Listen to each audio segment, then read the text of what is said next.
Niaje wasi, kuna wasi wamekuwa akiuliza story yangu ya Nclex vile ilienda. Na mimi nataka kuchapa tuka story kidogo. Nclex has never been easy. You can go there and pass with minimum questions, but it has never been easy. The way the questions are set, my friend, you can't imagine how tough they are. Like you answer the question, you are right, but you never know if you are right or wrong. Because if you are being told in a question, you have 4 multiple choices. All the answers are correct, but you have to choose the best answer. So it's not easy. My journey was like this. I went to South Africa. That time we had COVID when I was doing my examination. So after the freezing in the exam center, I went and sat down in my computer. They did the setups, and I was ready to start my examination. So I started my examination with the computer. The first question was a multiple answer question, select all that apply, also known as SATA, S-A-T-A, just to mean select all that apply. So when I started my exam, the first one was SATA, the second was a single answer question, the third one was a single answer question, then we started SATAs. Like for the next 15 questions, they were all SATAs. And I was so keen when I was reading and answering those questions. It got to a point that I said, oh my God, this thing seems to be so tough. I've done 15 questions. The question that I can say I got it right was the second or the third question. All the rest I felt like I had failed. So I said, I'm not giving up. But I'm not wasting a lot of time on simple questions.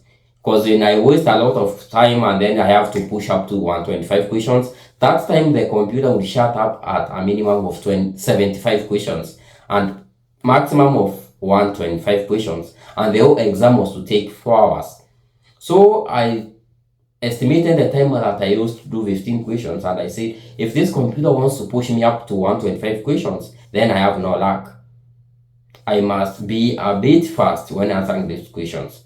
Not that generally I'm never fast, I'm always fast, but for this exam I wanted to be thorough and clean as much as I could. So I did it as slow, trying to be perfect, trying to make sure I get everything right. So after 15 questions, I said, no, I can't waste more time. Now I have to be a little bit fast. So I was reading the question, checking the answers once, second time, I just put on the answer and then I started moving.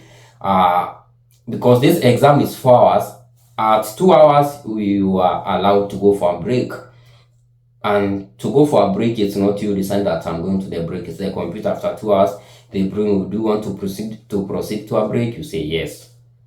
So 1 hour 50 minutes, I was in number 60, I think, and I felt like I have 15 more questions and the computer shut down. I was sure that it would shut because I knew the questions that I answered, I wouldn't get them right.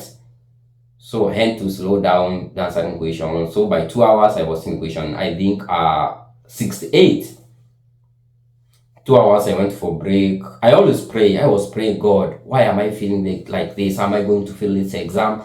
I've invested so much time into it. I've denied myself so many luxuries for over 1 year just to read for this exam. Please, God, do not fail me.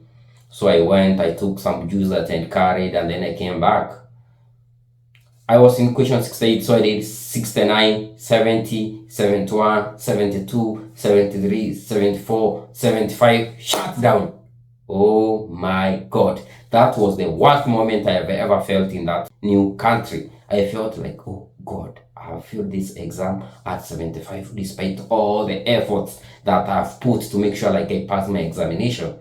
But they brought some sort of survey, and that survey is the one that we did so that they can change the Nclex, because now they are doing the new version of Nclex after the surveys that we did. And I say, now that I've failed the exam, there is no need of not doing this survey.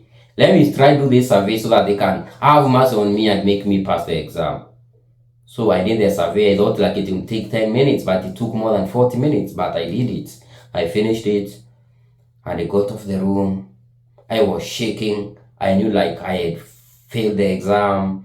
And I felt, oh my God, this is not what I wanted. This is not what I expected. But I said, I'll soldier on. Whatever the outcome comes, I'll see on my next step, on my next decision on what to do. So I gathered courage, went to my room, prayed, and slept. The following day in the morning, I was leaving. But the following morning, 3 a.m. South African time, I received an alert from the board of nursing that I have passed my Nclex. I didn't believe it. At 75, how? That was the hardest exam I have ever done. The exam that you never know whether you'll pass or not. The exam that you never know whether you are answering, you'll get anything there. But I thank God. So the reason I made this video is to encourage you. Even if you go to the exam center and you feel the exam is so difficult for you, never give up. Never ever give up. As long as you have prepared well. Like for me, I had prepared enough. I had prepared like I felt there is nothing more I can read. And I was praying, God, please God, let me not fail this exam because I don't know how I can start to revise this exam. And God had me. So I did it one time. I passed it at the minimum questions of 75. And I always thank God for that. And now, here I am. So even now, wherever you are trying, maybe you are deciding to start Nclex journey. Please do it. It's a journey. There's always the first step, and the process starts, and you'll pass the examination. That's my story, guys. All the best.